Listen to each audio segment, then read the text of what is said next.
John Kelly, owner and director of Colegio Ikigai in Mexico, a project-based boutique kinder and primary school. He has amassed over 18,000 followers on LinkedIn because of his push for an innovative education system that combines different technologies such as VR and AI. Thanks for coming to the Polo Land Experience to share to other educators what you're up to, John. Thank you so much. Today's episode is going to be so useful for educators who want to become an entrepreneur. Okay, that's number one, because I'm an entrepreneur. I always love to hear stories. And leaders who want to get students' attention back and also make the staff lives easier. So this is what today's episode is going to be all about. Are you ready, John, for some Ready, Polo. Thanks very much. Ready for the experience, the Polo Love experience. I feel as though I'm already enjoying the Polo Love experience. Yeah, you are. I mean, we was met for what, 2 or 3 years, maybe? Yeah, well, yeah, one of those, like I meet so many interesting people through LinkedIn, and you were one of the first people I actually met when I first started my account. You were one of the first people that sent me a message and said, "Good luck, hope it goes well." When I started Colegio Ikigai, so it's just great to see how that journey's evolved. But yeah, thanks very much for all your support. Nah, you're welcome. You're welcome. For me, it always excites me. People who not only have ideas, because we all know that ideas are really cheap, right?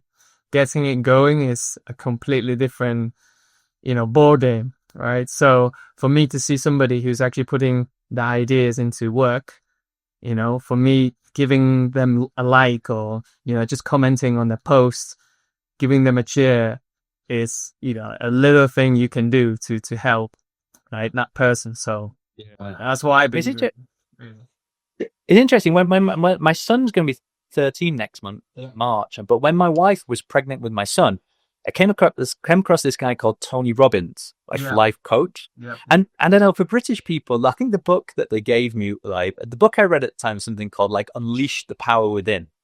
Mm-hmm. And obviously as a young British man, I was like, this is a load of nonsense. Yeah. But I read the book anyway, because I had time on my hands. And it just stuck with me, some of the ideas that he said. And he said, if you know what you want and why you want it, and if you are willing to take action, but not any type of action, but take massive action to get it.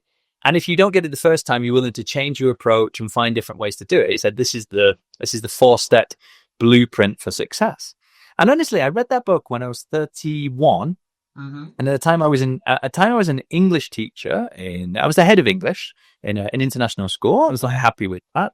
Literally 4 years later, I was the head of school, and my career was going in a different trajectory. And I remember rereading it again or rethinking about it again when I started Colegio Ikigai, and it's the same thing, right? You know what you want, why you want it. You're already ahead of 95% of people. But you have to take action, right? Nothing works in life if you just sit down and don't do anything. Exactly. But it's amazing though, when you start doing things, it's amazing how many connections you meet, people you meet, new ideas that come to you. And now even though I live a lot in my own mind these days, especially with artificial intelligence, I kind of live my life's becoming a little bit more esoteric, and I live in my mind a little bit more. The same thing, just taking that one action or one step can propel you on a completely different journey. So yeah, it's all about knowing yourself, right? It's all about knowing yourself, I guess. So that's the self-discovery. What the book was trying to tell us. I guess I think that's the most important thing. Once you know who you are, then obviously the actions you take will be a lot more impactful and powerful, because it comes from within. It's really authentic. People can see it. You live it. You breathe it. So I think that's the key, and that's what the book is all about, right? Yeah, and I think at the time he was quite successful, and then he's gone on to huge success. Tony Robbins is the key person in that industry. On YouTube, we find loads of free stuff. I think now the longer I've been in North America, the more I can now, understand the American accent. So I get what I like with you, but yeah, definitely. I think to get self-motivation and motivation to do things, initiative in life, whether in a school or a business, right? And it's the key element, all right? 100%. Let's start with some tradition, quick fire questions before we get into the main podcast, which is obviously related to what we just mentioned right now. Let's go. Let's get warmed up. Okay, so there's only a few questions, John. The first one is, what do you prefer, teaching or leading in a business? What do you? Oh, that's really good question. Yeah, I honestly, whenever I meet strangers and they say to me, "What do you do?" I just say I'm a school teacher, and I don't open up the box of everything else. Yeah, and I think that's easy. So I think if I was to become really rich and successful, I hope I do. I'm quite a long way away from that at the moment, but I would go back to teaching, and be a school teacher. I really enjoy being in with the students in the classroom. I think that's always helped me because many of my ideas land that way. So I'm going to go teaching. Teaching, lovely. How about football or basketball? Football, soccer, football. Definitely football. Nice. The Northern Americans haven't eaten you out with the soccer yet. So. Yeah, I call it soccer all the time now. Did you ever play? I played for my school. I played for a number of years. I played until about 18 months ago, and then I really injured my knee playing in a league here in Mexico, and I haven't been back since. Oh, interesting. You lasted very long there. 40. I played until I was 43, and I got the injury. Yeah, I even played in this really great Colombian league, which was like street level Colombian soccer. And then they were all better than me, but it was like just great experience to watch the Colombian players, how skillful they are. That's encouraging. I mean, I'm already thinking about retirement back here, and I'm not even 30 yet. You've got to go into central defense and just shout a lot. Just shout a lot. Like honestly, like every time I play, I just think, what am I doing here? That kind of thing. When you start playing against 19-year-olds and 18-year-olds, I'm like, what am I doing? They're too. Yeah, they're too fast, too good. Exactly. Too much energy. It's not like the device, it's just too much energy. Like, they can run for longer. Anyways, the next question is having a £1 million in the bank or a 1 year holiday of not, you don't have to worry about anything. Just 1 year full on holiday. What would you rather have? £1 million in the bank. £1 million in the bank. That's a good one. That's a good. Tacos or burritos? Tacos, because burritos are Tex-Mex. Tacos. We're in Mexico. Okay. And so we eat tacos. I eat tacos almost. I eat tacos almost every day. I don't know if that's going to be conducive to a long lifespan, but I love tacos. Nice. Okay, this might be hard. I don't know. Mexico or the UK? Mexico, 100%. Mexico is the greatest country in the world. If you've never been to Mexico, come to Mexico. It's the weather is lovely. The people are great. Food is excellent. It's got beaches, mountains, tropical rainforests. If you've ever dreamed of being Indiana Jones, it's got to be Mexico, right? I would just completely changed my life when I came here at 25, and I still love it. I still think it's a great place to live and work. Love that. I haven't been, and I really want to. Like, I could have maybe if Natasha, she introduced me. We really worked on it and tried to introduce the VR stuff into like the schools that she knows. But yeah, in the end, it just fell off. That's a lot of ideas and projects, right?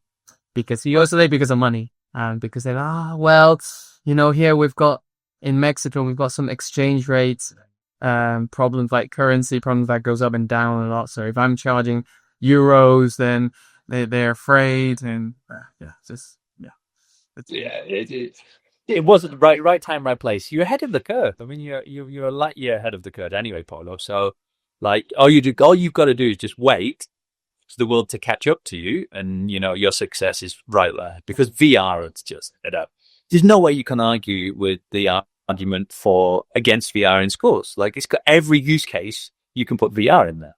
So I love it. I love VR. The only thing I would say about VR, though, just on an aside, is like the moment it's really difficult to use with the kids. Especially the younger ones. It's kind of complicated. But if you want the full immersive experience, you want to go and visit the ancient pyramids in Rome, and like all the familiar tropes that we use in education. That VR is the thing. Like, it's so good.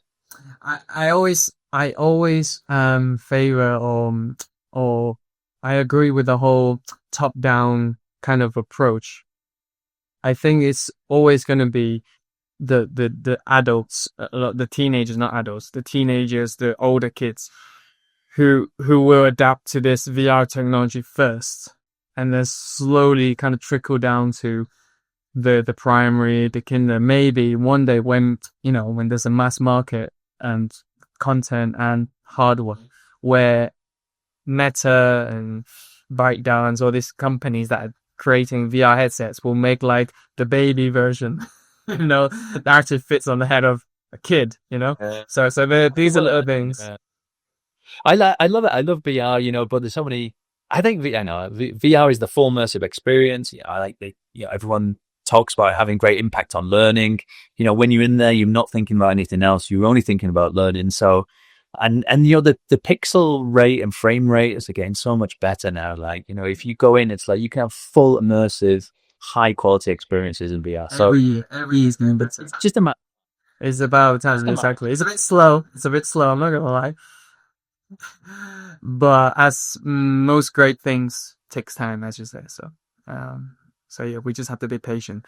Anyway, the first main question of this podcast, John, is just to talk us through for all the listeners who are listening and watching about your early days of being a teacher, and back then, like, what was your dream? What got you into teaching in the first place? Just talk us through a little bit on that journey. But so I grew up in Manchester in the 90s. Yeah, it's a very different place in time. I think Manchester in the 90s is actually a place that, will never be repeated. It was a great place to grow up because, there's a lot of music, culture, bands. We were at the end of the Britpop era. Everyone was excited about the future. I grew up in a council estate in East Manchester. I went to a comprehensive school. I did really well in school. I got a chance to go to university. And when I was going to university, my mum, who was a school teacher, suggested I might be a really good school teacher. And when I came out with my history degree from university, I think there was very limited options for me. But at the same time, I really wanted to try it out. So I studied to become a history teacher. And obviously, it really changed my life because while I was studying to become a history teacher in Durham University, I met there was a guy in my course who taught in China, and we became really good friends. And he said, "Hey, you should try out China." So I did my PGCE, and I didn't quite fancy going into the state system in the UK. So I thought I would try the international market. It sounded exciting, right? I mean, I grew up in Manchester, East Manchester, and my first job was in Shanghai, in China. So I completely opened my idea to the world. So a lovely experience. I was there 3 years. And then when I was 25, I decided to come to Mexico. But why did I want to become a teacher? I mean, mostly I wanted to help change the world. I still had that strong idealism that if I worked hard enough and got in front of the right kids, I'd make a difference. And I think most teachers go into the profession for that reason, we're wanting to make a difference. And then, we fast forward a little bit.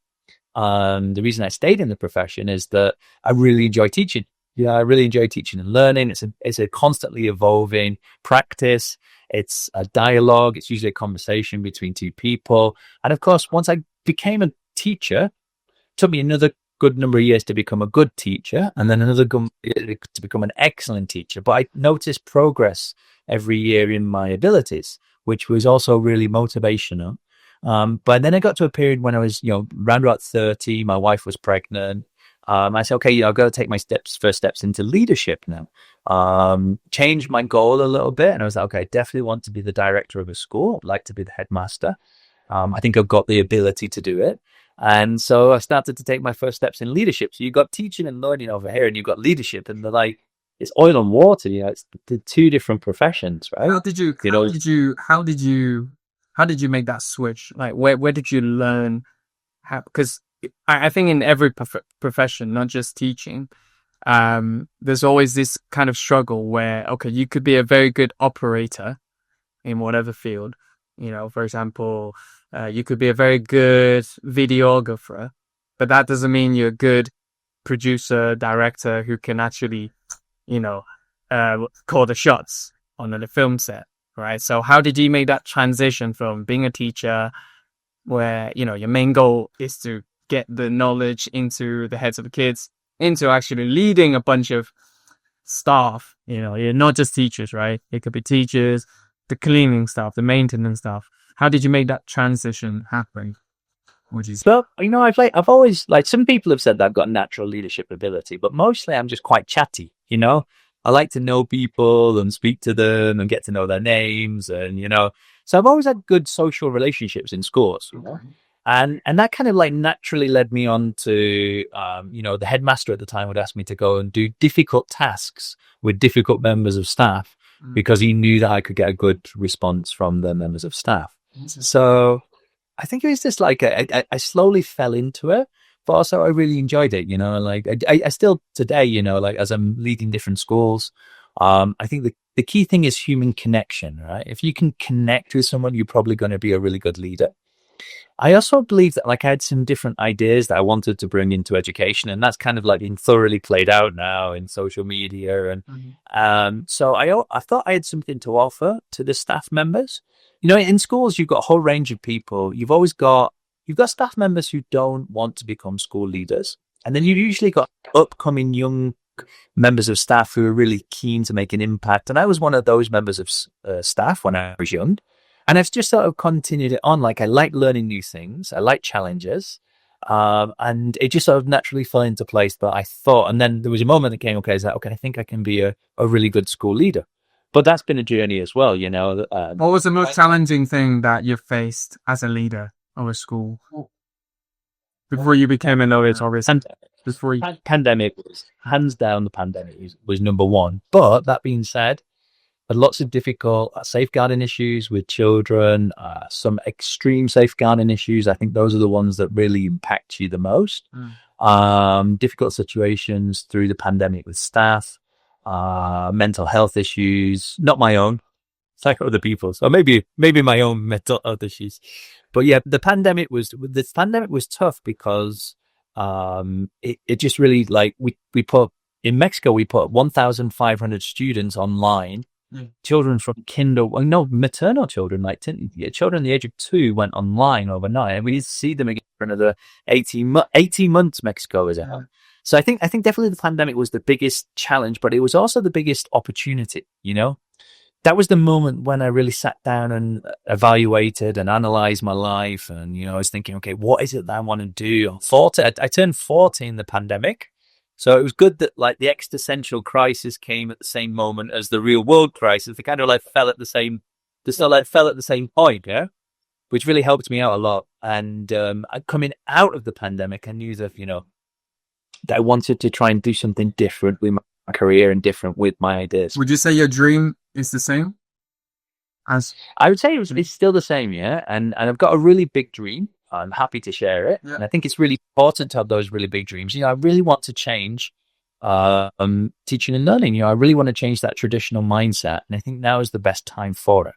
I think any teacher or any leader or any school leader, any teacher, any organization that's now thinking about what's happening in the world right now, like, we've got to kind of like come to the realization that sort of like there's elements of traditional education that are completely obsolete and will never come back. And I think that's the existential crisis that education faces at the moment, and it's mostly being driven through artificial intelligence. Right? Yeah. But I think the biggest existential crisis human race is facing at the moment is all of that development in AI, which is a complete surprise, right? Like, nobody saw that coming. If anybody tells you, yeah, I was studying AI for many years and it was like nonsense, you got ChatGPT like me and went, oh my God, what the hell is this? But it's the same existential crisis that we're facing. You're quite right. I mean, after I talk to a lot of people in the education sector, they could be teachers, they could be, actually leaders as well. And a lot of them do talk about that kind of crisis, like the whole, is it getting rid of teachers? Is it actually teachers just doing another job kind of thing? Because actually there's quite a lot of bureaucracy going on, as we know, and teachers are burnt out. So is it AI just taking away that kind of workload, or is it not? Or is the whole system changing and becoming online school? So there are online school popping out, right? And we are like Sophia High School with Melissa. Yeah. So of course, then during this crisis, present us with opportunities, just like COVID did for you, right? So there's only two ways really. Is are you going to introduce as a leader or as a teacher in your own school environment new innovative approaches, or you the rebel, you completely want to wipe the whole system out, right, and start your own, which is what you kind of did or doing, right? So in that sense, for anyone who's listening, obviously they would like to know, how did you take your first step into starting your own school, starting from the pandemic when you were obviously having that crisis and you felt, okay, so what will be the next kind of thing then? Yeah, I mean, we're coming out of the pandemic. I just turned 40, had my 40th birthday party, which was like me and my wife wearing like a mask in my front room with like one popper. Like, ooh, 40, yeah, 40K, yeah. And it was pretty much a couple of days after that, I was like, Paolo, why don't we start our own business? I'd become frustrated with what I saw in mainstream education. I'd been frustrated with sort of like corporate education as well. Yeah. Just a moment of a lot of frustration for me. So we had a chat, and I said, okay, we had some money in our bank, which we saved up from the pandemic. I said, why don't we find a school and start our own school? And then it just came from there, like kind of little spark of a conversation with my wife. And then we took some action, we started to look for a place to put our school, found a perfect place. I think the location for your school is vital, right? So we thought it was a great place, and commercially it looked really viable, although it was quite small. It was only 10 classrooms, 9 classrooms, actually. We've added a classroom. Went down, we met the owners. And then just at the same time, we actually met our future business partners who helped us with the extra money that we needed, because we needed about £175,000 to start the business. Yeah. And we had about 75,000, Yeah. And most of that money actually we needed for our runway to live while we got the business going. So there's a couple of very lucky chance encounters during that moment, but there was on our part like an active desire to start a business, to start our school. Got the place, and we had a window of opportunity as well. I think coming out of the pandemic, people started to look for those smaller boutique experiences. There's like the market was just like accepting of this very new. How did you know that? Like, what did you see? What were the signs? Well, I think definitely, group sizes was a huge thing coming out. I mean, maybe it comes from the bubble type experiences that people set up around the world. I think there was like a real emphasis on actually, if we just back up one bit, I think what the pandemic did, it kind of like inverted like what the value proposition of schools. I think before the pandemic, people chose schools on academic excellence. And I think, and then it was like well-being, physical well-being, and then right at the bottom or somewhere down there was like mental health and well-being. Yeah? And I think it inverted somehow in the pandemic, and people start to choose schools based on the idea that they want their children to feel emotionally secure and relaxed in the environment. Now, if you look at Colegio Ikigai, one of the things we say is that we don't have exams in the school, and that has really helped the majority of our children that we've got in the school. Now, I know a lot of pedagogists or educationists will listen to you and say, no, the exam thing's a real issue. But what I managed to do was separate, I think in my mind a little bit, was like, there's a difference between children learning how to pass a system and get a grade, as there's a difference to learning. And I think a lot of that methodology I found in phenomenon-based learning from Finland, I think the Finnish guys are quite wise, and they've kind of like landed that process really clearly. So, but it was a risk. It was a real risk. I mean, if you'd have asked me like before the pandemic, would I have taken £75,000 of my own money and invested it in a completely off the wall idea to start a school that has no exams? I said, you're crazy. I wouldn't have done it. How did you persuade? So obviously for someone who's listening and maybe they do have 100K in the bank, and they're able to start a school in Thailand or in Vietnam. They're just leaders, educators dotted around the world, right?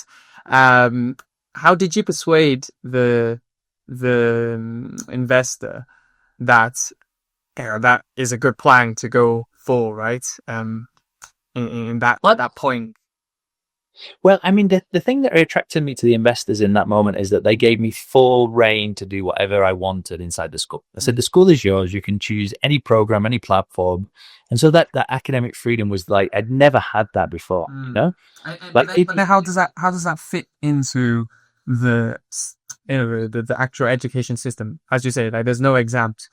Like how do they then say, okay, this child is fit for I don't know, this secondary school or this secondary school, because they will go up into secondary school, right? So yeah, so the next, I think the honest answer there in the Mexican market is, you know, there's always a demand there's always plenty of secondary schools willing to accept children with a good level of maths, English, French as a second language, some science knowledge, and well-behaved children. You know, like there's never a shortage of secondary schools in our local area that wouldn't take a child like that.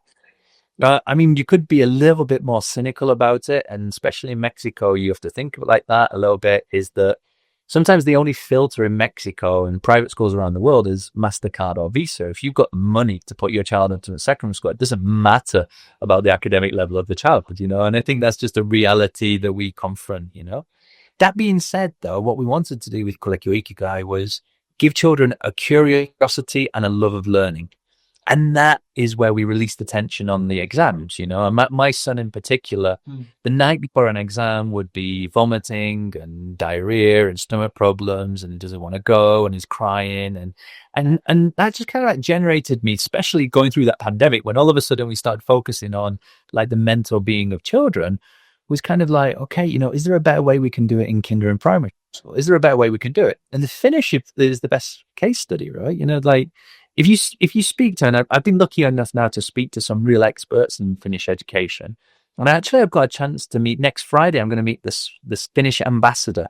He's going to be in an event that I'm going to be speaking here in Mexico, and they're very critical of their system, right? You know, like when you talk to them about it, they realize that they've exported this thing to the world, Finnish education, but they're internally they're hypercritical of the fact that it's not having the impact that they want in their schools. So I think there's like really so you were talking about the benefits, obviously, for a project-based learning for, say, your son, you know, who he was not struggling, but like who had anxiety over the exam that he's about to take, which I can really relate to. It was one of the big reasons why I left Hong Kong to the UK. I mean, there's nothing in the world beats Asian education. Like Asian education is complete nuts. Like if we have to talk about exams and be strict and academic excellence, Asia is in general is usually just very high standard, very robotic, and I struggled. Like it wasn't like I couldn't take the exam. I never had any vomiting or sleepless nights as such, but it was the whole process that I didn't like. You know, I studied hard. I really tried, right? And yeah, comparing to my peers, I would still be like the bottom two of the class. You know, getting B grades. You know, A, B, C. I was getting B grades, and I was still bottom two of the class. So it makes you feel like, what am I doing wrong, kind of thing, and why am I doing 10 homeworks a day? And I'm talking about primary school here. I'm not talking about secondary school. I'm talking about primary, when I was 6, 7, 8 years old.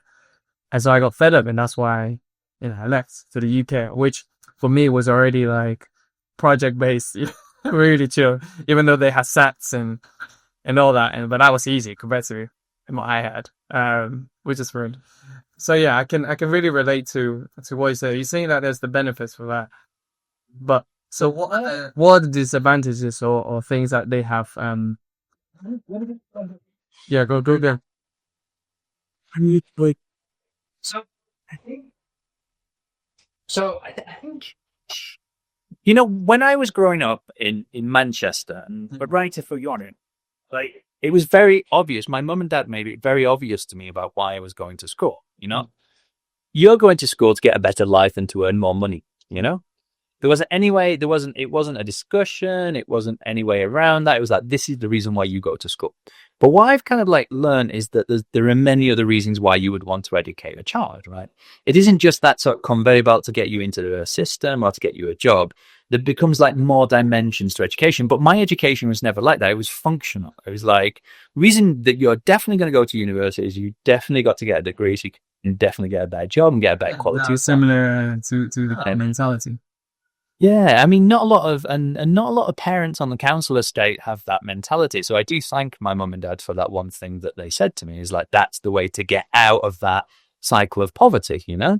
But when you actually, if you're not from that section of society, like you've got to ask yourself, what are the other reasons why you would want to educate children? You want to make them cultured. You want to make sure that they are, you know, learning different skills and abilities that can promote civil society, the values of democratic traditions and discourse. And it just amplifies. You want to teach music and arts, and, you know, it just gets bigger and bigger and bigger, and it amplifies out. Right? And in the current environments that I'm in, like, you know, I would say like quite a lot of the children that I meet don't necessarily need to go to university to get a job. You know? 100%, especially nowadays. So then it becomes a different why, right? It's like, why do you educate people? Maybe to solve problems, to push society forward. But I think now, more than ever, like with artificial intelligence, that why do you educate children is the key question to answer now. And if you can't answer it, you should investigate and really reflect on it, right? Because what I can see, or what I could predict happening over the next couple of years, is the value of knowledge goes down, right? So you think traditionally, like the reason why, you know, doctors are paid the most money and why lawyers are paid the most money. Law is a good example, right? So you paid the most money because in your mind, you've got an encyclopedic knowledge of Lamb versus Kelly, and I know this one, and yeah, I've had this experience, and your mind brings it all together, right? But if you've got an artificial intelligent tool that can just go through every single case, that legal case study, in the world, construct an argument, put it in front of the client, then the value of that lawyer obviously decreases, right? 100%. Same for I was seeing over in Asia. This was in Asia. I thought in Japan they have these triage centers now.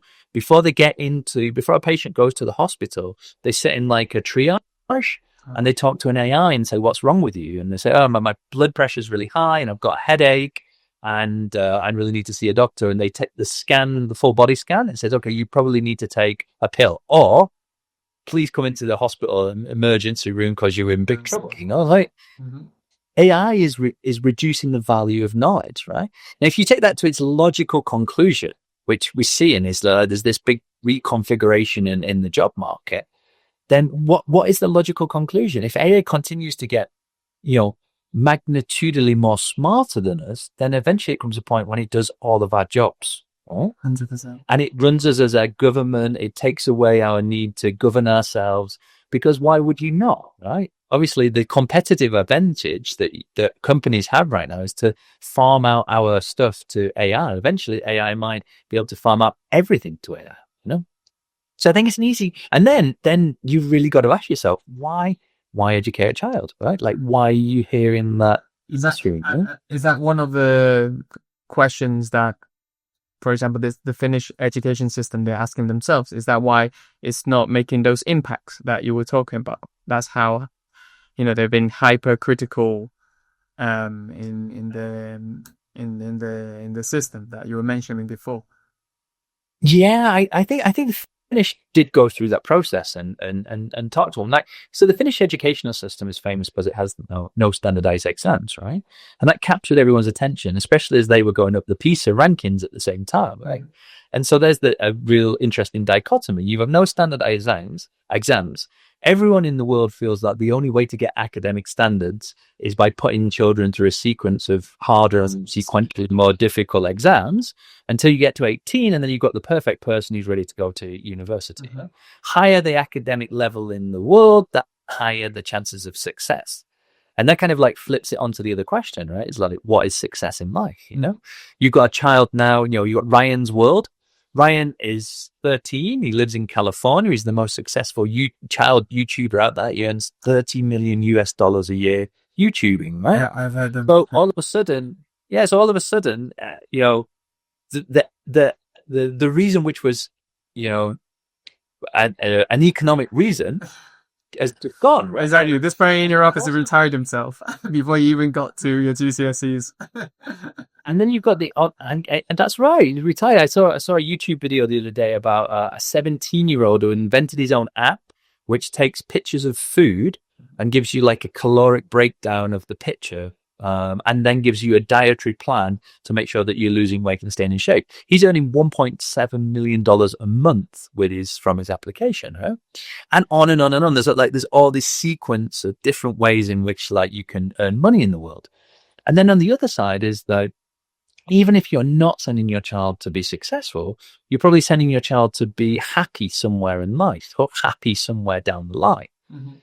If you tick off the fact that, like there's different ways to make money, you've also got a lot of students now leaving university heavily in debt.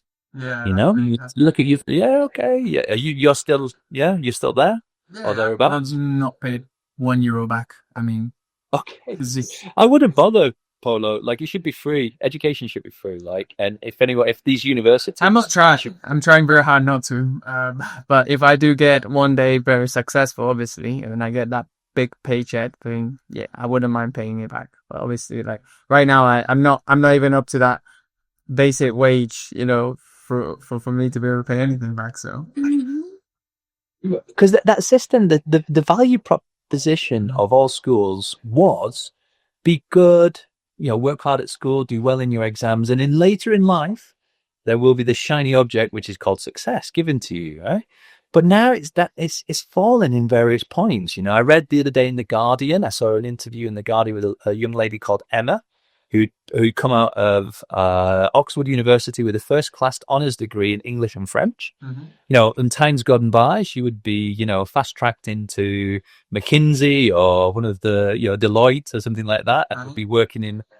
She can't find a job, plus she's got to pay back the student loan. No, and you look around that, like that value proposition of like why we send children to school that is starting to collapse. I was having a very interesting conversation around that with the CEO of a company called Virtual Speech that uses VR and avatars and AI to try and help you basically practice to become more fluent in public speaking and actually be able to talk to people and present your ideas, that kind of thing. And the basic conclusion is, you could be very smart, which she was very smart, but she wasn't able to fully articulate or communicate her ideas. So it's useless, basically, right? So this is where it comes to maybe this, is it Emma? Yeah, Emma.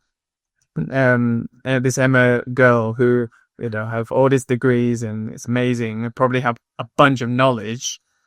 But if she's not able to put that knowledge into good value action, then it's useless for a big company. It's like, why do I have you? I can ask ChatGPT, the questions today, right? I don't need you. So that's why it's narrowed down to. And we're at that point, right? We're at that point where the World Economic Forum just recently released their future jobs report in January, and it said that we're heading for the biggest reconfiguration of the labor market since the Industrial Revolution. Industrial Revolution was like 150 years, maybe a bit more, and affected like quite a lot of people. Here it's affecting more people, a higher concentration of people over a shorter space of time. And their numbers that they presented on current data is 92 million jobs displaced in the next 5 years and 170 million created. Now you look at the list of all the jobs that are being displaced, and they're jobs that you would consider to be kind of in the middle somewhere. I don't know how best to explain it. It's data entry, it's receptionists, it's accountancy was on the list. Services. Most services, yeah. That's right now. Because service is still like a very operational, logical, step-by-step kind of action, right? So if you take away the whole, sometimes things go wrong. And then you need a human kind of approach, like, hey, I'm sorry, what can I do for you? That can mean. But technically, most of these stuff can happen with an AI nowadays. An AI can be put on default that, okay, X happens to the customer and they are claiming you for certain money, just give the money, as in like, just say sorry and give the money back, that kind of thing. So it completely takes away having a person there, just sitting there, basically, as you say, to waiting for things to happen.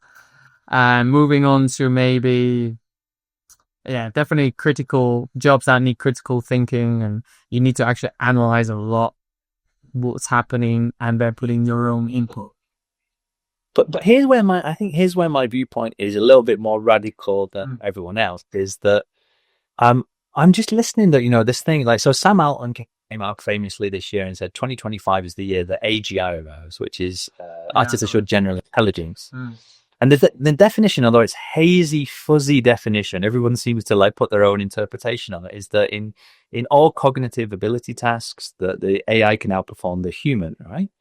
So, I mean, even if we're looking at like a human suite of competency is much more than the knowledge and the application of the knowledge or the logical thinking, I think we've already reached artificial general intelligence, Like, even though I augment my day, I see that it's better than me in almost every task that I was dominating before, even including lesson plans and delivering classes and things like that. It looks better than me right now today, right? And making a business plan, it can do it better. You want a marketing plan, it can do it better. You want marketing agents to go out and do it. I think we're already at AGI level, The other interesting thing that I was listening to is that, artificial general intelligence has been recently clocked at 158 as an equal of its IQ in these very, very, very narrowly defined spaces.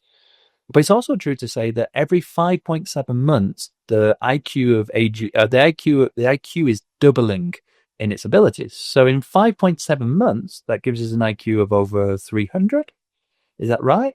And then you've got like a tool that's got an IQ. What does an IQ of over 300 look like? What is it? And even in those camps where you would say like it's exclusively human, like for example, empathy, I see it excelling in empathetic, polite conversations. It thinks about human emotions. You would even there's even a case to put forward that it's actually doing really well in some of the camps that we say it was exclusively for humans, including creativity. Now, I didn't realize that there is actually a standardized test for creativity, and it excels in standardized tests for creativity. So I think I think the world is kind of laboring under it. I've got some false assumptions about what's going to happen there. We don't really know, but it is getting more powerful every day and every month, etc., etc. So you put down a long enough timeline. Where do you get to? You get to artificial superintelligence, right? Like computers that are not just like we're here and they're here, and they're learning from themselves every day. Now, is that science fiction? Is it reality? It's not science fiction. I'm a firm believer of universal credit, of how AI will eventually, flatten out all these ridiculous jobs that we shouldn't really be doing, and are able to allocate resources that efficiently, where making food will be so cheap that you don't need human intervention, that kind of thing. And so obviously getting food will be cheap as well to buy, or maybe even be free in some places. So then most people will only need very little money to actually have a house, have food, and then the rest of the time you choose what you want to do. You want to do more with your life? Like entrepreneurs, there will still be entrepreneurial people who want to create new things, who want to add more, or you can chill and play football and, live your life like that. To me, it's skirting that way. That's the utopian vision, right? And again, I think like we're going to get to that point much sooner than people recognize, right? Because it will literally be like a night to a day. And it's gone from 150 to 300 in IQ. It goes from 300 to 600. Like you're on that exponential curve, and we don't know where it ends, right? Exactly. Now, if we could like genuinely say it will never get any smarter than 1,000 IQ in each one of those things, what if it breaks all the scales and all of a sudden you've got that super intelligence? We wouldn't even know that. You see, that would be the crazy thing, because since we've never experienced that, right? Because human intelligence has a limit. So since we do, so we, technically we don't know what that action means, right? And that's when, Elon Musk talks about the Matrix, and I still believe in that sort of thing. Like I believe there is probably some kind of outer force that's just gonna reveal to us somehow, and artificial intelligence is on part of it. There's a world-renowned scientist who wrote a book, and I read it. It's called The Case Against Reality by Hoffman. It's called Douglas Hoffman, I think it's called, yeah? Read that book during the pandemic time, yeah? Really interesting book. It talks about mathematically, there's no chance that what we see in the world is reality. It's a really great book, and it just filters into those ideas, which I think are ideas that I love to nutrify myself with. But I agree. I mean, I remember watching Back to the Future 2 when I was a kid and thinking, that's great. I'm going to have like the hoverboard, the skates and everything. And I've always been interested in the future, but I think now is a time when it is really important for us to think in that existential ways that there's a super intelligence that's more magnitudinally intelligent than us. What does that mean for schools? I'm involved in education of schools. What does that mean, right? Because if you get to a utopian future where there's no need to work, it's work all of a sudden leads us, and we have universal credits, and, we even out the whole world a little bit, which could be very soon, I think. Then, why do we send children to school? And what happens to a school? I think those changes will happen to us. Mm-hmm. I don't think the educational system is changing anytime soon. Mm-hmm. Something's going to have to happen to it, rather than changing under its own power. It will not do that. Yeah. But it's an interesting, but super interesting time to be alive in any field and any. All of a sudden, I reckon it will give us more space to think about new ideas. So, as you say, we've lived through history thinking about work. Like there's no other really realms of, even just 100 years ago, it was just all about work. Now we have leisure because of the technological advances that we have. So maybe the next step is to, once you get rid of work, then it leaves a whole new picture for people to reimagine what living is like. So there will be new concepts that are unknown for, right? So you talk to someone that back 200 years ago, they won't know what leisure is. They wouldn't probably know what chilling is. That wouldn't have been a concept for them, right? It would just be, you wake up, you work, you have food. You wake up, you work, you have food, and that's about it. Unless you're the king of the country, or some high noble men of the country, right? So I guess it will give us time to reconceptualize what living means, and that would give us some answers, but that will be down the line for sure, a few years down the line. That would be the dream, right? Like we could get to that sort of utopian future, and the AI could solve our climate crisis and our conflict crisis. Well, what are you doing with AI at the moment? So obviously, I've been seeing you post very valuable knowledge that I see loads of educators are, are watching and trying to learn from you. What are you doing in AI at the moment, and what's the purpose of what you're posting, the resources that you're posting? So I think some of the most interesting things that are happening in AI at the moment, obviously, are AI agents, how to automate workflows. I've come across, obviously, you've got Maker and you've got Zapier sort of leading the way. I had a really good one called Gumloop the other day, which, you can find ways in which you can just automate your email workflows, and, you can get assistants to bug you. I think that whole area is very interesting there. LinkedIn is all about the year of the AI agent. And I think that's a really interesting area that I'm looking at the moment. The other thing that I'm really interested in is image to video translation. And I think I'm just interested in that because it's so cool. It got better really quickly, right?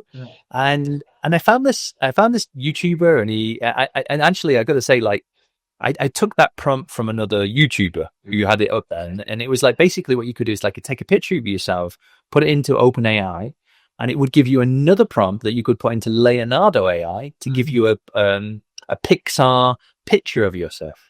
But then the thing was, like, you can take that picture of yourself, and you can put that into a whole range of ones, though I'm using one called Kling AI at the moment, and I really like it. And then you can give it another prompt and it turns it into a video. Now, just last couple of days, I've become aware that this is becoming a huge trend on YouTube. And there's a whole range of people making videos and different types of animations, and those videos are blowing up. I saw one the other day called Rabbit's Journey. And I don't know, check it out if you want. It's nothing to do with education, but Rabbit's Journey has got 2.5 million subscribers. It's brand new channel. They've only got 27 videos out there, and it charts the life of different kind of mini stories about these group of rabbits, right? Yeah. The last short form video they posted got 168 million views. Wow. Like, making big money. They're making big money. Yeah, they're making easily what, like $40,000 a month out of a YouTube channel which is called Rabbit's Journey. But what they're actually doing is the exact same technique that I've been playing with, which is to take an image, turn it into something that looks like a cute Disney character, or something else, put it into an image generator, create a sequence of images, put it into an editing machine, put 11 labs over where you can put the voice over, put Suno over where you can get the music for the background music, simply edit it together, and boom, send it out onto YouTube, and it's getting lots and lots of hits. So that's interesting because, like, with that, like, you can make your own content, right? Yeah, you could even use it as a fundraiser. If you're an educator who has all these ideas, but you can say, oh, but I don't have capital, I don't have money to run the project to make it actionable. Maybe you can run a side project like that using AI, related to obviously your own teaching or whatever, and then try and make exponential money off a YouTube channel, get that capital in, and then go and fund the dream. Right?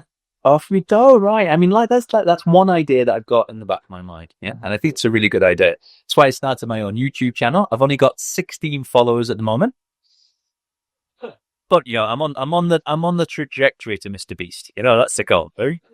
Yeah, I mean, no, but the goal is actually probably better. I mean, it's to impact every single subscriber. I'm not subscribed to Mr. Beast. I don't even know what he does, like, really. I know he's really famous and he does some crazy videos and he invests a lot of money back into his videos. That's it. That's all I know about. But, there are so many other channels that are very, very valuable to people, and that could be yours, right? So yeah, exactly. I mean, you got to look at that value. That's very true. Yeah. And I think the other area that I've just absolutely gone crazy with, that's just blown my mind, is the no code AI agents. And so again, this is around about early December, just as the lead up to Christmas 2024. Just a couple of months ago. I found an application which was called lovable.dev. And all you do is speak to it in natural language and it codes for you. You can make any application that you want. So I've just made my own landing page for Collect Your Ikigai. I've made an observation tracker. I've now found a way that I can now use the API keys to hook that into OpenAI. Wow. So I'm using SynthFlow to hook in voice, so you can talk to it. So there's a whole range of things. I've now found a way in which you can hook in, like, the visuals, like that young man who made an application that you can take a picture of. Yeah. You can now put that into applications and just, I don't know, you can do a whole range of things with it, right? Especially in schools.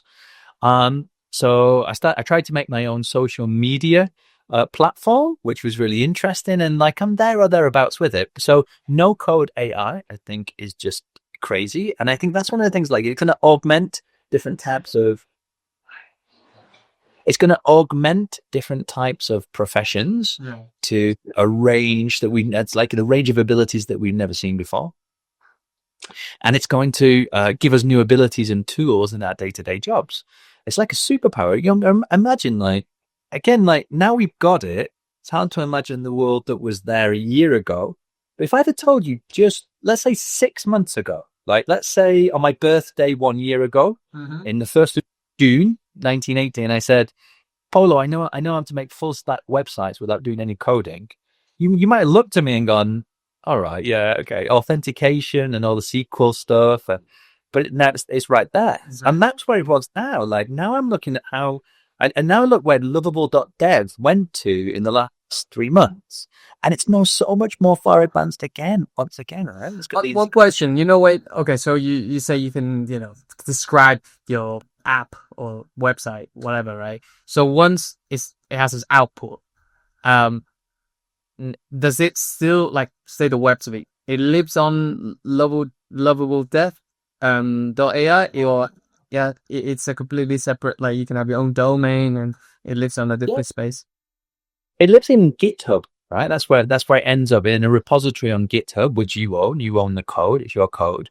It's an application. It's got a console, so you can see the visuals. And on the console here, it's not always 100% accurate. You have to play with it and learn it's kind of like how it works, and like go through some tutorials and things like that. But at the same time, it is exactly that. You talk to an AI agent, and it makes the code, and you see the code being written. It makes me really excited because obviously someone like me who have zillion ideas, I could literally test out an idea per month. Like, hey, here's a demo of an app or social media platform, like you said. Yeah. What do you think? And then according to the feedback, you either keep building or you say, no, maybe it wasn't a good idea. Right? You can, yeah. And on my LinkedIn account, I made this thing called AI Classroom Architect, which I'm now using with my teachers. Mm-hmm. And it's all about that. It's all about taking the operation to the tactical, right? It's like that kind of idea that, in 2024, if I wanted to buy a piece of software for my school, I would have to go to a big corporation or a big company and ask them for the software and develop it over a sequence of time. Now that time frame is a day. You can do this, and if you sat down and you had 5 or 6 hours in your day, Saturday or Sunday, and it costs under $100 to make the piece of software. And how does that change the world, right? All of a sudden, there's no barrier entry to making pieces of software. There are no all the agencies, all the dev agencies. Well, exactly. Like the way Silicon Valley made all their money was through SaaS, like software as a service. Now, humans can make, like lay people, as humans, people with no experience in coding can make AI assisted applications that work in under a couple of hours or a day of playing around with it. Yeah. 100%. How does that change the panorama of the world? Right? It changes it quite a lot. Tomorrow is Saturday, and I'm going to go and I'm going to show a group of children how to use that exact tool, and I'm going to see what the children can do with it. Right. Mm-hmm. And let's see, why could we not get to a situation where we could get children market ready at 18? Because my son's 12. Yeah. If I could get him a job which can earn money and we feel is a well-rounded person, why don't I just take the all the money that I'm saving up for his university and we start him off on a business or something like that? Like why put him through the truth of the matter is, I never had a glass of alcohol until I went to university. The university is a bad influence on people, in my opinion, right? Like you go to university and you just don't do anything for 3 years, right? And then you come out with a load of debt and pretend that you're going to get a job and and it's just not there anymore, right? Why don't we at 18 get these kids market ready and then just go through modular learning with them, but start them on a path where they start a business? I think that for me is more attractive as a parent than just following this route and say, okay, 18, all right, which career would you like? No, let's make them more agile. Let's make them more market ready. Make them be able to create their own career path. They can now we're talking, right? Yeah. And I love that idea. I love the idea that he can, before an 18, he would have tried out 10 different ideas, where he would have executed 5 of them, lost money on 4 of them, and then one of them probably already has a base where, it has some legs that it can actually go to be on and become a really successful business for himself. It doesn't even have to be, a multi-million pound business, right? It could literally just be enough for him to have a good life. That's the first step. And then the rest, if he wants more, then he can obviously do more, which is a lot more important than getting a certificate, which doesn't get you a job and get you a load of debt.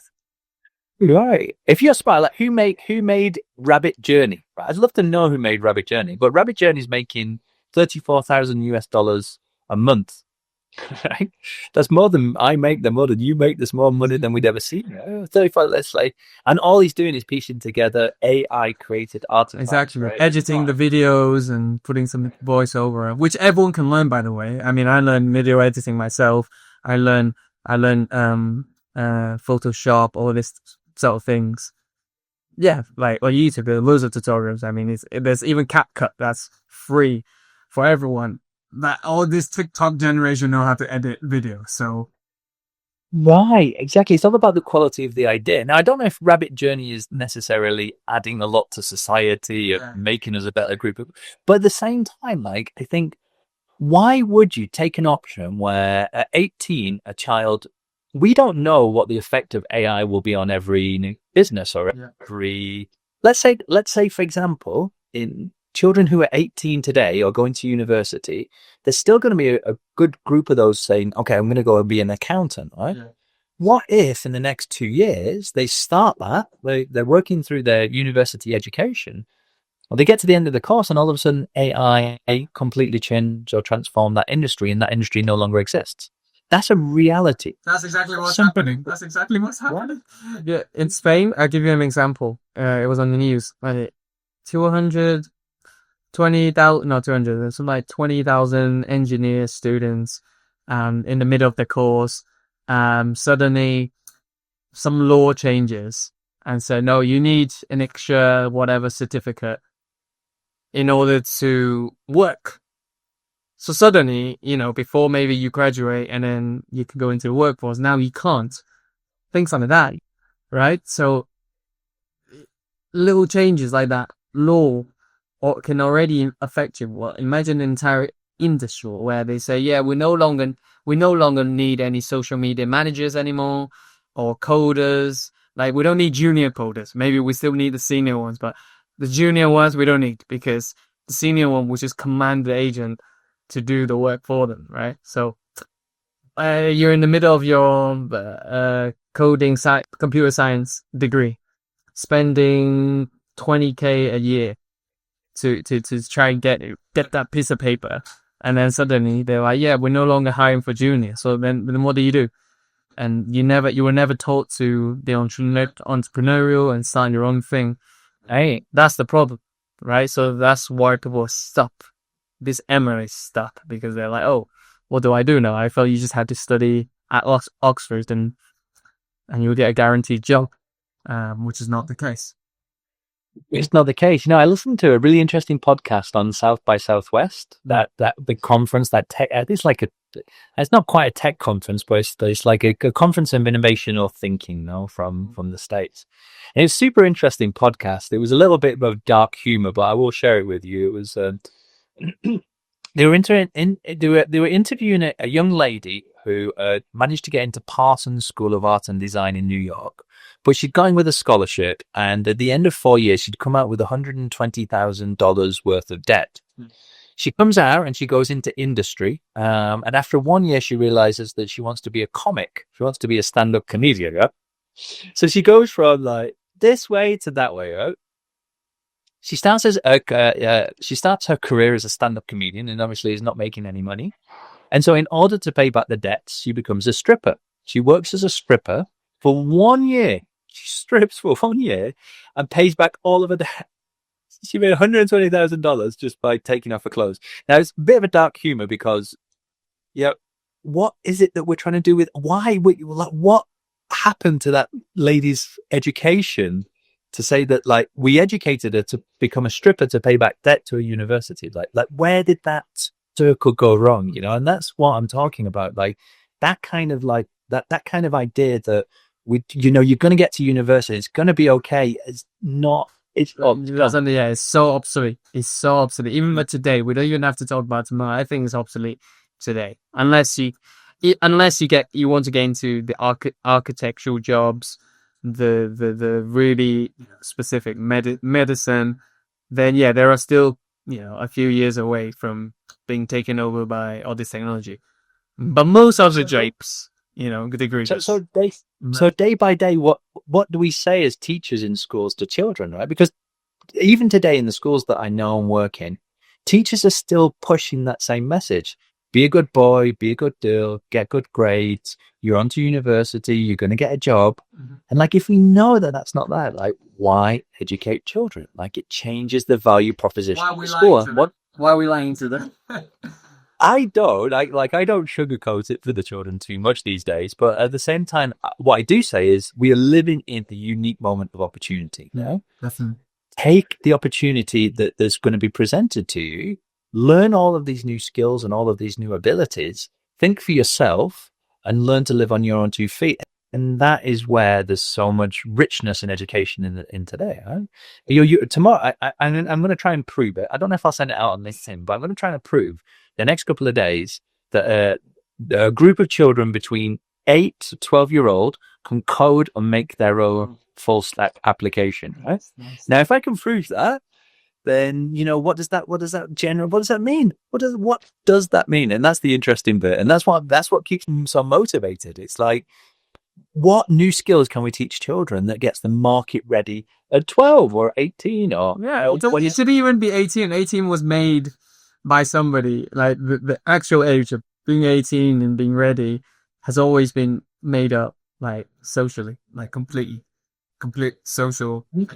It's the cut-off point that we've got. Yeah, I mean, I don't know. Like, honestly, I was a good student. I went to university. It was university that I lost the direction. I was away from home. I had lots of distractions, shall we say, around me, and university wasn't great for me. Like, I know now, looking back, I shouldn't have gone to university. I came up with like thousands and thousands of pounds of debt, and very limited opportunities from there of what I should have done. Yeah, and that's what I'm going to tell. Now, if my son wants to go to university, I'll help him, I think, but at the same time, I at least want to give other alternative viable routes. If we're thinking that success in life, and some part of success in life has to be down to economic success, right? Yeah. There has to be, you have to pay the bills, you have to get up, you have to go, and you have to do things. Yeah? He needs to know the why. He needs to know the why he wants to go to uni, which is great, because then you're giving him a critical thinking path. Right, okay, if I go to uni, I'll have this X, Y, and Z advantages, disadvantages. If I go to college, vocational schools, it will be this. If I start a business, it will be this. So that would, for me, is a better route for children in general than what people are getting right now. And certainly for myself, I never thought about any other thing apart from going to uni. Not because I wanted to necessarily. It was just, parents expected you to have a degree, and then you can go off and do whatever you want. So I ended up doing the degree. It definitely did not add anything to me, the degree itself. The only thing that it added to me was the year in industry, which had nothing to do with the university. It was me working in the industry at a company, which I chose, which I, got myself into, right?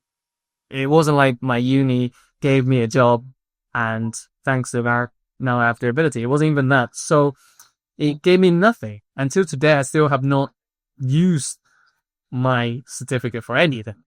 Like, for anything at all. So that just goes to show how devalued it has been, right? Not for everyone, obviously, but for some people who are definitely entrepreneurial. And I do believe that everyone has some sort of entrepreneurial spark or seed in them. It just needs to be triggered somehow by the environment. It's funny because this is what I'm doing with my girlfriend. So she is definitely like on the academic side, Spain is like that, like get a degree, get 2 degrees, get 2 masters, and then you get to work when you're 30. And then you're ready. So I've been challenging her for ever since we met, and now she's her own. She's a freelancer. She's a psychologist, and then I'm trying to push her as early as possible so that we can create our own brand, our own company, and disrupt the industry instead of just being one more psychologist. Why can't we disrupt the industry and actually create something amazing?